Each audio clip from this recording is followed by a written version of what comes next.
Há gerações, a indústria do fumo tenta convencer milhões de pessoas de que fumar é interessante, sexy e totalmente inofensivo.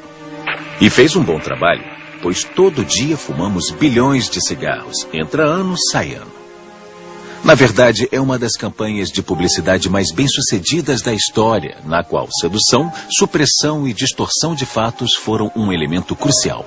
Há mais de 50 anos, sabe-se muito bem que fumar causa câncer. E apesar da queda no consumo de cigarros em países desenvolvidos, o consumo global continua a aumentar. Fumar ainda é uma das mais frequentes causas de morte no mundo, e o número de pessoas que morrem em decorrência do fumo passa dos 4 milhões por ano. A epidemia, como chama a Organização Mundial de Saúde, parece que jamais terá fim. Lições não aprendidas. Distribuição Sinapse. A epidemia do fumo. Que conforto um cigarro pode trazer. Alguns artistas acham que não pintam sem um trago. A estrela do cinema ficaria perdida sem o glamour de um cigarro. Hoje é um prazer muito grande poder fazer isso. Apresentamos a família modelo. Quando o pai diz trague, todos tragamos. Cigarros sempre foram associados a descanso e divertimento. No início, só para poucos grupos exclusivos. Mas no século XX, a produção em massa e o marketing moderno disponibilizaram os cigarros para as massas. Antes do surgimento da máquina de fabricação de cigarros, era muito caro produzi-los. Poucas pessoas podiam se dar ao luxo e a criação da máquina que produzia cigarros fez o custo diminuir. O segundo desenvolvimento importante foram os fósforos de segurança, para que as pessoas acendessem os cigarros. E o terceiro, provavelmente o mais importante, foi o advento da propaganda moderna e das relações públicas, que ocorreu na década de 1910. E a primeira grande promoção dos cigarros se deu na Primeira Guerra Mundial, quando as indústrias de cigarros brindaram as tropas com cigarros grátis. Durante a Primeira Guerra Mundial, os cigarros faziam parte das rações dos soldados. E as unidades europeias e americanas fumaram seus primeiros cigarros nas lúgubres trincheiras. Lucky Strike é fumo bom. Quando a guerra terminou, milhões de rapazes fumavam regularmente. E com a persuasão do marketing maciço, na década entre 1910 e 1929, o consumo de cigarros nos Estados Unidos aumentou 6 vezes. A indústria do fumo promoveu muitas das técnicas que agora celebramos no marketing de massa. Em 1923, Lucky Strike é fumo bom, em letras enormes na Times Square, foi usada pela primeira vez. O fumo mais tarde foi promovido no rádio, em revistas de distribuição em massa, revistas femininas, revistas de esporte, na televisão e no cinema.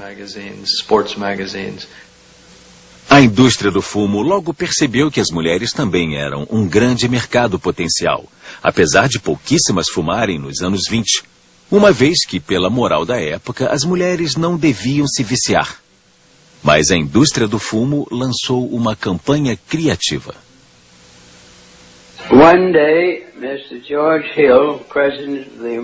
Um dia, o Sr. George Hill, presidente da American Tobacco, me ligou e disse: estamos perdendo metade do nosso mercado. Eu perguntei: por que, Sr. Hill?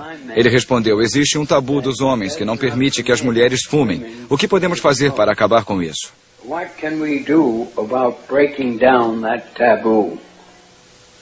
O publicitário Edward Bernays contatou algumas mulheres conhecidas e as convenceu a participar da procissão de Páscoa fumando, o que ele lançou como Tochas da Liberdade.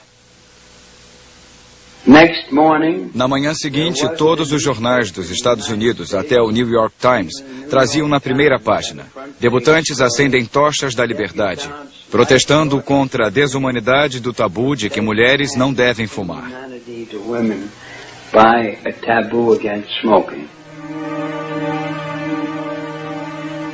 As propagandas da indústria do fumo recorreram a vários tipos de mulheres: as elegantes, as vigorosas e as gordinhas.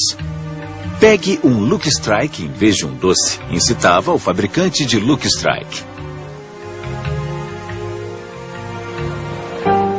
Nos anos 20, o número de mulheres fumantes triplicou, assim como a produção de cigarros. Mas o maior avanço do século para esta indústria se deu durante a Segunda Guerra Mundial. A Liga Estrangeira organizou um fundo de tabaco no início da guerra para fornecer cigarros para as Forças Armadas. E o primeiro doador foi Sua Majestade o Rei. Todo o mundo ajudou, especialmente os Estados Unidos. No primeiro ano, mais de 70 milhões de cigarros foram distribuídos. Há cigarros no acampamento e os rapazes têm prazer como você.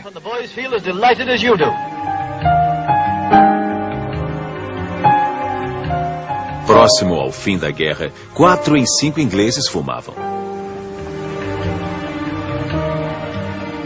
No pós-guerra, a necessidade de cigarros criou longas filas do lado de fora das lojas, mas, de novo, a indústria do fumo americana ajudou os europeus loucos por cigarros. Uma grande parte do Plano Marshall de reconstrução da Europa consistia em fumo de graça. Entre 1945 e o início dos anos 50, 90 mil toneladas de tabaco foram enviadas gratuitamente para a Alemanha. E gastou-se $1 bilhão na distribuição de fumo para os europeus.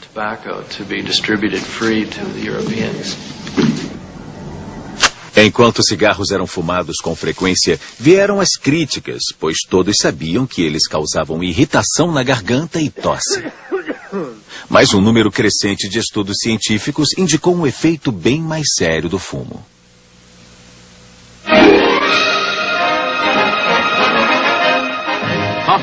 Pregos de caixão. Sim, é o que os cigarros são, de acordo com o Conselho de Pesquisa Médica. Todos já ouvimos algo a respeito. No entanto, quase todo mundo fuma, inclusive milhares de jovens. E como fumar é permitido atualmente em quase toda parte, o hábito cresce ano após ano, assim como o câncer no pulmão.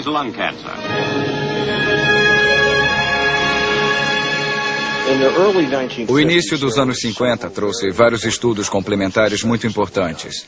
Sir Richard Doll realizou estudos epidemiológicos que demonstraram que médicos ingleses fumantes tinham muito mais câncer no pulmão que os médicos ingleses não fumantes.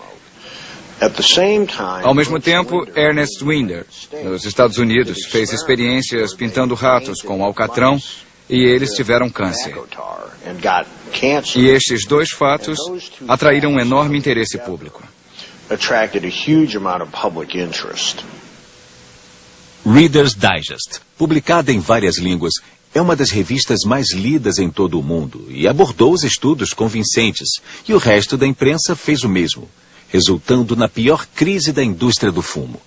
As vendas caíram pela primeira vez, assim como as ações, 10%. Como a maioria dos produtos, seja água engarrafada, aspirina ou qualquer outro, achando-se um componente contaminado, o fabricante o retira do mercado e soluciona o problema. Não foi assim que a indústria do fumo reagiu. Houve uma famosa reunião secreta no fim de 1953 no Hotel Plaza, na cidade de Nova York, na qual os líderes de todas as grandes indústrias de fumo se juntaram com seus advogados e com a empresa de relações públicas de Hill e Knowlton e vieram com a brilhante estratégia de criar controvérsia. Disse o chefe ao vice-presidente: "Quero que preste atenção, não é brincadeira não. O cigarro Newport é uma sensação."